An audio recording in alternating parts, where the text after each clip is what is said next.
Résilience et compétitivité agricole, le projet de la Banque mondiale dédié au sujet est à mi-parcours.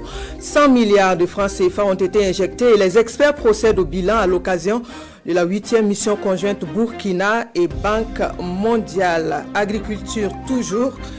Regardons la place du sésame dans la production agricole de la région de la boucle du Mouhoun à Boromo.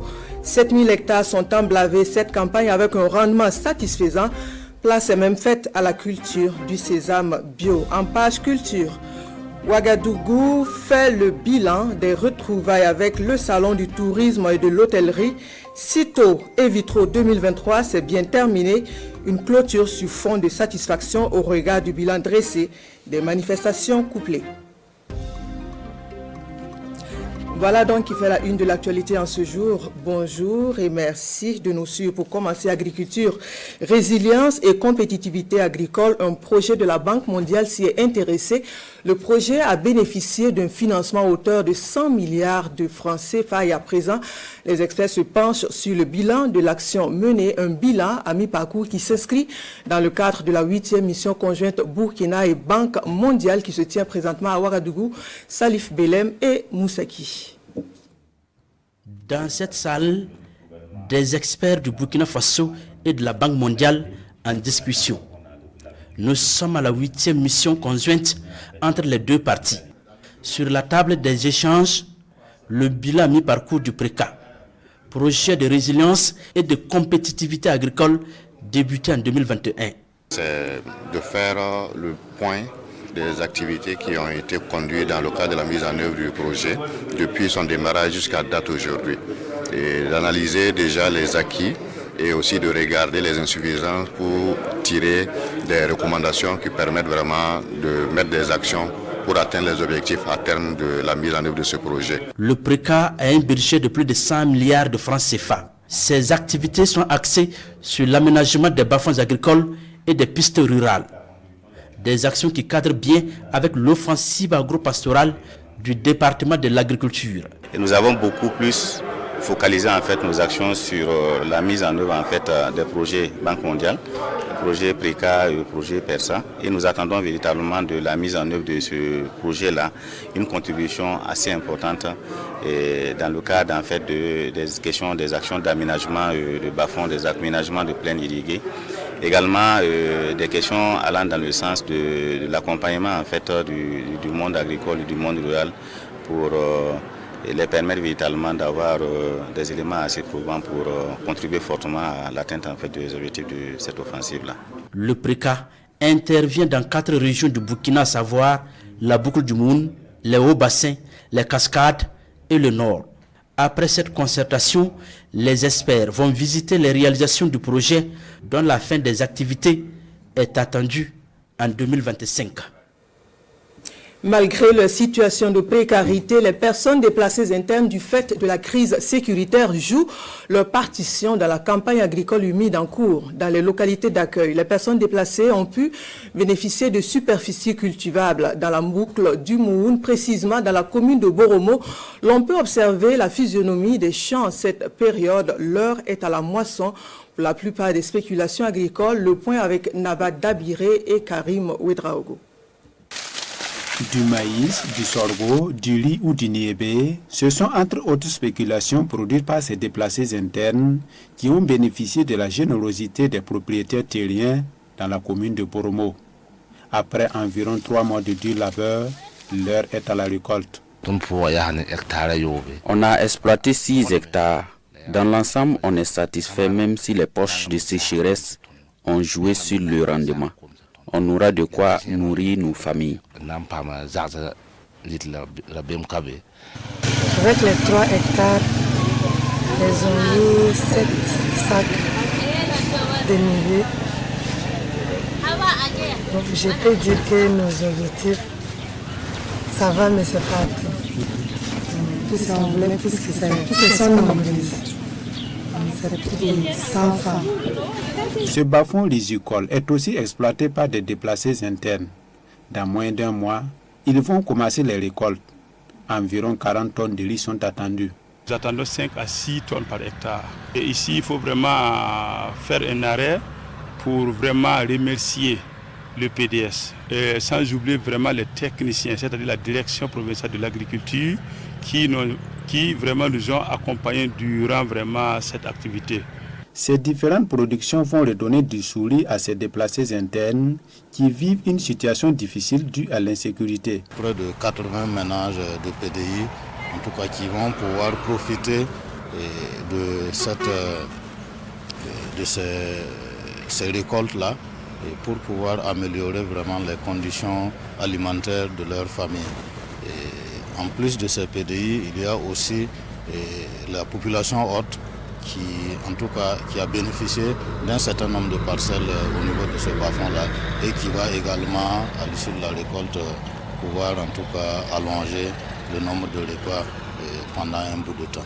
Environ 200 hectares sont exploités par des producteurs déplacés internes pour cette campagne agricole dans la commune de Poromo.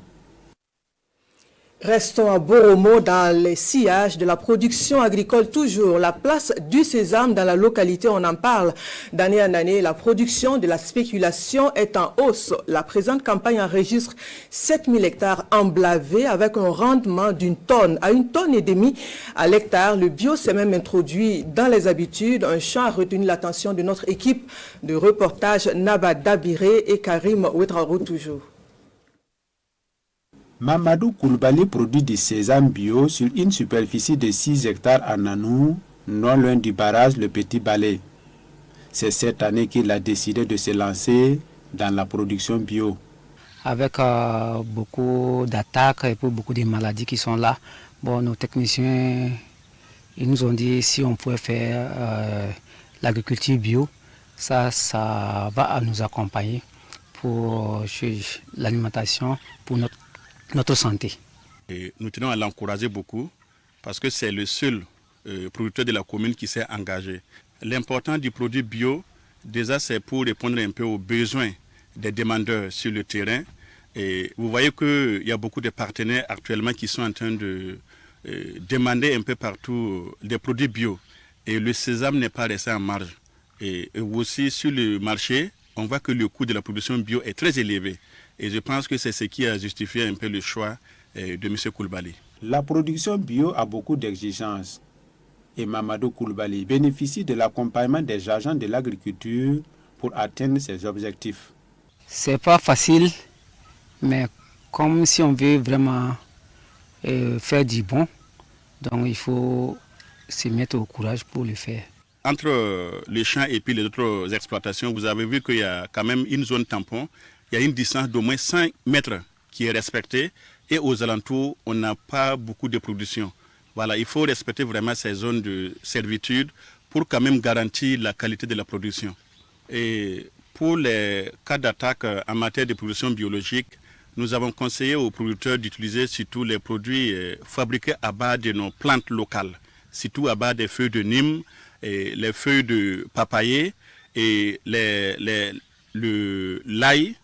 Et il y a beaucoup d'autres produits naturels qu'on utilise pour fabriquer des pesticides biologiques pour traiter et pour faire face même à ces attaques-là.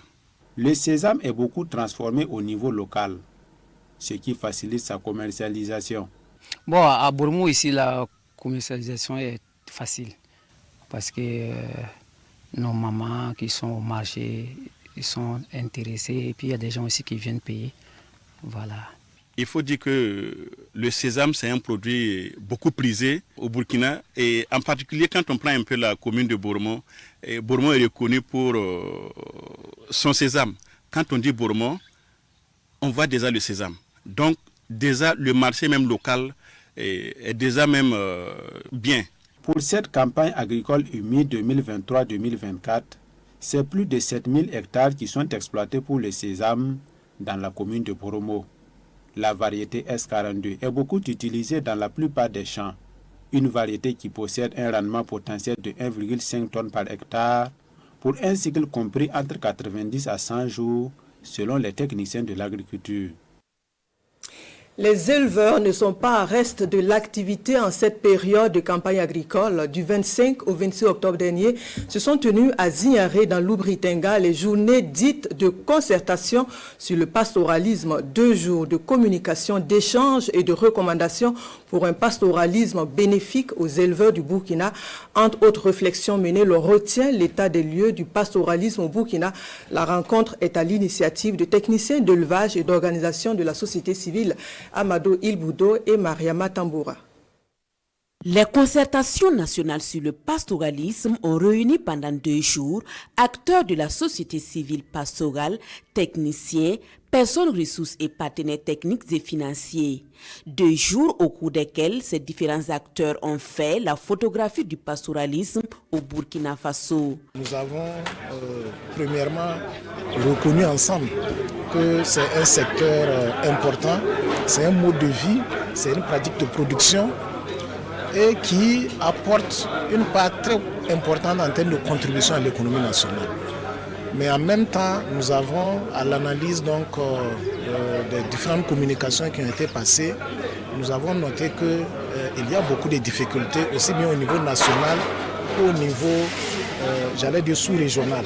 Au nombre de ces difficultés, le problème de la mobilité et de la gestion des ressources pastorales, des situations qui mettent en jeu la survie même du pastoralisme selon ces éleveurs. Il y avait le problème de concurrence sur les ressources pastorales. Les éleveurs en veulent, les cultivateurs en veulent, les miniers veulent, c'est la même terre. Elle n'augmente pas, la population augmente, la population du bétail aussi augmente, donc il y a toujours des difficultés. Aujourd'hui, nous avons réfléchi pendant 2 jours, nous avons fait des propositions. Et entre autres recommandations faites par l'ensemble des acteurs, il y a la valorisation des espaces pastoraux, l'accompagnement des pasteurs vers les sociétés d'assurance, l'instauration d'une carte professionnelle de pasteur et l'utilisation des drones dans la surveillance et lutte contre les vols de bétail. Des propositions qui seront bien examinées, promet le ministre de tutelle. Et on fait le point des contributions enregistrées pour l'effort de guerre au Burkina. Ces contributions viennent essentiellement de Burkinabés de la diaspora, l'Italie, le Gabon, la Bulgarie. Les Burkinabés de l'extérieur disent ainsi répondre à l'appel de la patrie, de leur patrie en détresse. C'est le 26 octobre dernier que les contributions ont été enregistrées dans le compte du Trésor public. Chantal Ouedraogo, Alassane Kenrebiogo. L'effort populaire toujours accru pour la reconquête du territoire. À son tour, l'association pour le développement de Bangou participe à hauteur d'1 640 000 francs CFA. Cette contribution est repartie entre les cotisations faites par l'association des Bangoulais résidant en Italie qui s'élève à 1 325 000 francs CFA et 315 000 francs représentant l'apport de leurs frères résidant au Gabon et en Bulgarie. Au regard des efforts développés sur le terrain par les VDP, par les FDS, pour que le Burkina puisse recouvrer la sécurité, ils se sont sentis appelés envers la nation et c'est dans cette optique qu'ils se sont cotisés. Ceux qui ont pris les armes, nous les invitons à la table de négociation, nous les invitons à déposer les armes parce qu'il y a le défi de développement. Pendant que nous prenons de l'argent pour acheter des armes, pendant que nous fuyons nos terres que nous ne pouvons plus cultiver, pendant que des fonctionnaires désertent leurs postes, tous ces efforts sont déployés pour développer et aller à l'épanouissement de la population. Ce geste traduit surtout leur soutien et encouragement à poursuivre l'action de sécurisation du territoire. Les ressortissants de Bangou sollicitent une union sacrée des Burkinabés autour des autorités et des forces de défense et de sécurité pour vaincre le mal. En rappel, Bangou est une commune de la province du Boulgou, dans la région du centre-est. Dans les milieux religieux, l'on réfléchit au mode indiqué pour gérer les crises. La gestion des crises sociopolitiques à la lumière des références islamiques. C'est à cette réflexion que le CERFI, le Cercle d'études, de recherche et de formation islamique, a tenu sa conférence publique régionale. C'était le 29 octobre dernier à Ouagadougou, Daouda Ouattara et Solange Emegigma. Vous avez dans le message d'Allah un excellent modèle à suivre pour quiconque espère en lui et au jour dernier et invoque Allah fréquemment. Sourate 33, verset 21 du Coran. C'est fort de cette conviction que le CERFI, le Cercle d'études, de recherche et de formation islamique, tient cette conférence publique régionale 2023 du centre sous le thème « La gestion des crises sociopolitiques à la lumière des références islamiques ». Le but étant de trouver des solutions à la crise actuelle en tenant compte des actions et faits en lien avec la vie du prophète. C'est notre apport à la recherche de la solution par rapport à la crise qui secoue notre pays pratiquement depuis près de 10 ans. Notre souhait est que ce qui sera dit, ce que nous allons ensemble, à l'issue des débats dégagés comme solution et perspective, soit utilisé par qui de droit pour qu'enfin on puisse trouver des issues par rapport à notre situation sécuritaire. Qu'on donne la paix. Imam Alidou Il-Boudou, conférencier du jour, revisite ici l'histoire du prophète Mohammed, les périodes de crise qu'il a traversées, ainsi que les conflits qu'il a résolus au cours de sa vie en vue de tirer les enseignements pour contribuer à résoudre la crise de l'heure. Essentiellement, le prophète sallallahu alayhi wa sallam procédait à la négociation, à l'arbitrage, à la conclusion de pactes entre les différentes entités qui vivaient ensemble, et cela apportait quand même beaucoup de paix dans la communauté. Donc ce sont des chemins ainsi que nous avons décidé de partager ensemble. Ça pourra constituer des pistes, je ne dirais pas alternatives, mais additionnelles à tout ce qui se fait depuis la crise que nous vivons. Par cette conférence publique, le CERFI entend apporter sa pierre à l'édification d'un Burkina de paix, d'unité, de cohésion et de prospérité. Et puis ce rappel, la communauté internationale a commémoré le 21 octobre dernier la journée du refus de la misère au Burkina. La commémoration a été reprise en écho par un mouvement dénommé Agir tous pour la dignité. Entre discours et représentations théâtrales, l'appel à la sensibilisation l'aura emporté. Rappelons que cette journée, la 30e, s'est tenue sous le thème Travail décent et protection sociale pour mettre la dignité en action. Amado Il-Boudou Moussaki.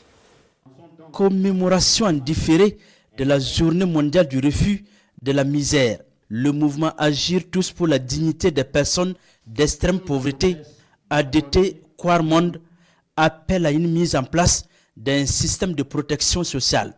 Un moyen qui, selon les responsables du mouvement, permet de restaurer la dignité des personnes qui vivent dans l'extrême pauvreté, estimée à environ 700 millions de personnes dans le monde. Nous accompagnons en fait ces familles-là au quotidien, et donc nous organisons des rencontres où ces personnes partagent en fait leur quotidien, leurs expériences, leurs combats.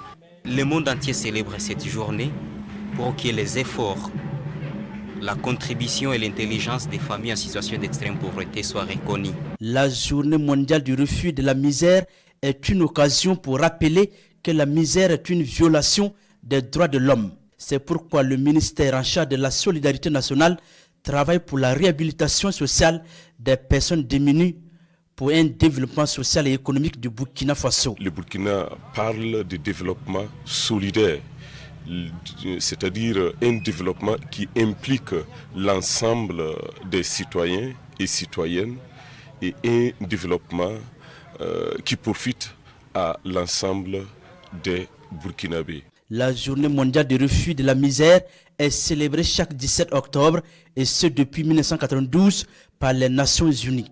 L'édition de 2023 se veut un cadre de sensibilisation et d'appel à la solidarité pour un monde de plus en plus débarrassé de la misère. Assistance humanitaire aux populations impactées par la crise sécuritaire, une ONG joue sa partition dans le domaine de l'éducation. L'ONG dénommée Educo soutient les populations de 2 provinces de la région du Nord. L'intervention de l'ONG se traduit sous forme de projet pour soutenir l'éducation dans les localités bénéficiaires. Le lancement du projet est intervenu le 24 octobre dernier à Wayuguya, Boukari, Ouedraogo, Alidou, Alain, Sawadogo. Les enfants affectés par la crise sécuritaire et humanitaire vont bientôt bénéficier d'un appui dans les domaines de l'éducation, de la protection et du WASH. Ce soutien est l'œuvre de l'ONG Educo à travers les projets d'accès à l'éducation, la nutrition, à la protection et aux services d'eau, hygiène et assainissement au profit des populations victimes de la crise sécuritaire. C'est un projet qui va toucher 16 000 bénéficiaires. Alors, de façon spécifique, nous avons les services techniques des secteurs concernés qui vont avoir un appui, qui vont avoir des actions concrètes, notamment la prise en charge des malnutris, la mise en place de clubs d'écoute, la construction d'espaces amis d'enfants, l'appui à des enfants dans situation de vulnérabilité extrême, qui sont des actions concrètes. Ce projet intervient dans les communes de Sekenega, de Kosuka, de Titao et de Wayuguya. Sa mise en œuvre va renforcer la résilience des populations déplacées et de leurs hôtes dans la région. Vu les déplacements massifs des populations qui sont là, il y a problème d'eau potable, il y a problème d'assainissement. Il y a trop de souffrances, souvent il y a des palabres même autour des points d'eau. Grâce à Educo et ses partenaires, ils travaillent à améliorer les conditions de vie de cette population. En soutenant donc cette initiative intégrée en faveur des enfants affectés par la crise sécuritaire humanitaire, nous rêvons fortement d'un accès équitable et total de tous les enfants aux services sociaux, aux services éducatifs de base. Ce projet d'assistance humanitaire est financé par le Bureau de la coordination des affaires humanitaires des Nations Unies, OCHA, à travers le FRAOC, Fonds humanitaire régional pour l'Afrique de l'Ouest et du Centre, à environ 400 millions de francs CFA. Citeaux et vitraux, les portes des manifestations couplées se sont refermées hier à Ouagadougou. L'on retiendra qu'il y a eu 4 jours de rencontres, d'échanges et de découvertes autour du tourisme, de l'hôtellerie et de la restauration. Séance tenante, les organisateurs ont dressé le bilan de l'activité, un bilan qu'ils jugent satisfaisant, d'autant plus que la manifestation a été absente ces 5 dernières années. Issoufou Kaboré, Frédéric Nikema. Clap de fin pour l'édition spéciale du Citeaux Vitraux 2023. Pour l'occasion, 21 personnes dans les métiers du tourisme ont vu leur mérite reconnu dans les catégories valets de chambre, loueurs de véhicules touristiques, agents comptoirs et art culinaire. C'est un sentiment de satisfaction, voilà, du moment que je ne m'y attendais pas. Voilà, et c'est en même temps un appel à plus de travail. L'agent comptoir dans une agence de voyage, c'est l'agent qui est chargé d'accueillir les clients d'abord, de faire les réservations et confirmer les billets. C'est la personne qui est en contact direct avec le client. Je suis émue parce que en venant, je n'étais pas très sûre. Et j'avais rempli la fiche de concours depuis Bamako en ligne. Mais vu que je ne suis pas dans mon milieu, et est-ce que je vais avoir tout ce dont j'ai besoin pour me présenter au concours? Le prix du meilleur stand pays à cette édition revient au Niger, pays invité d'honneur. Et après 4 jours d'échanges, d'excursions et d'expositions, l'édition spéciale Citeaux Vitraux referme ses portes avec le sentiment d'un pari gagné. Pour une édition qui reprend après 5 ans d'interruption, on ne peut que être satisfait. Et bien sûr, nous donner rendez-vous pour la prochaine édition avec la certitude que ce sera dans un Burkina Faso plus apaisé. Et cette édition-là se veut une édition non seulement de la résilience, mais surtout un message à l'endroit des touristes, qu'ils soient internes ou externes, pour dire que la destination Burkina reste la destination à ne pas manquer, une destination fréquentable. D'ores et déjà, la prochaine édition du Citeaux Vitraux est prévue du 28 novembre au 1er décembre 2024. Tourisme et investissement vert, enjeux, défis et perspectives est le thème retenu. Et puis, vous le savez, votre radio, la nationale, souffle 64 bougies cette année. Pour l'occasion, l'outil de communication s'ouvre encore plus à son public. La sexagénaire révolue a ouvert ses portes à un groupe de fidèles auditeurs le 26 octobre dernier. La visite s'est prolongée dans les locaux de la télévision nationale du Burkina. Sur la visite guidée, le compte rendu de Alassane Kenrego et Sekou Zango. Des mordus de radiodiffusion sonore et principalement de la radio nationale en immersion dans les locaux de la télévision du Burkina. Mathieu Bationo, Kadi Diayaro et Jean Tchombiano, accompagnés du directeur de la nationale du son, ici à la rédaction de la chaîne au cœur des grands événements.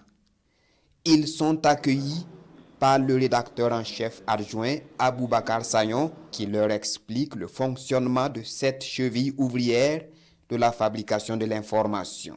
Vous avez vu le tableau qui est bien chargé. Tous les jours, on recense les reportages et on envoie les équipes journalistes sur le terrain. Ici, la régie production, l'antre des travailleurs de l'ombre. Là, le studio production, puis ambiance décontractée avec la présentatrice du journal télévisé de 13h du jour. Des visiteurs qui s'engagent à rester des ambassadeurs du groupe Média Leader. Nous sommes venus nous imprégner dans les conditions dans lesquelles la RTB fonctionne et dans lesquelles elle travaille. Par des thèmes pertinents, nous arrivons à faire des propositions, à faire des critiques pour faire changer les choses. Il nous a paru nécessaire de venir avec ces auditeurs-là ici, qui sont aussi des téléspectateurs, pour savoir ce qui se passe à la télé. Ils ont dû apprendre beaucoup. Cette visite du noyau des fidèles auditeurs de Radio Burkina entre dans le cadre de la célébration du 64e anniversaire de cette radio. Venus de plusieurs localités, ils ont pu participer pleinement à cette halte commémorative de l'existence de la radio au Burkina. Et puis un regard sur le Tour du Faso. En cette journée, le Burkina Faso récupère la tunique jaune à l'issue de la 4e étape courue ce matin entre Ouagadougou et Koupela, une étape longue de 136 km. Paul Domon arrive deuxième derrière le Marocain Ag Dogmi qui boucle l'étape en 3h15 minutes 6 secondes, soit une vitesse moyenne de 42 km/h, 70 secondes. Désormais, 3 secondes seulement séparent Paul Domon de son challenger, le Belge Rogers. L'étape Ouagadougou-Koupela s'est jouée entre 66 coureurs. Nous n'avons pas encore eu les images, vous les aurez plus tard dans nos prochaines éditions. Et puis donc, en 9 de l'insurrection populaire au Burkina, que retenir des commentaires à lire dans les colonnes des parutions de ce lundi. Autre sujet qui défraie la chronique, la suspension du meeting de la CGTB. On écoute la revue de presse de Bienvenue Tansa. Le meeting que projetait d'organiser le collectif d'organisations syndicales et de la société civile sous la houlette de la CGTB n'aura donc pas lieu comme le constate l'observateur Palga. Ainsi en ont décidé les organisateurs qui ont opté de surseoir au rassemblement en vue suite à une correspondance du président de la délégation spéciale de la commune de Ouagadougou, souligne le doyen des quotidiens. Qu'est-ce qui a réellement poussé la CGTB à changer d'avis, se demande aujourd'hui au Faso. Le contenu de la lettre de la délégation spéciale de Ouagadougou, ou est-ce par sagesse que la CGTB a décidé de ne plus tenir ce rassemblement qui a fait couler beaucoup d'encre et de salive, autant d'interrogations que se pose ce quotidien.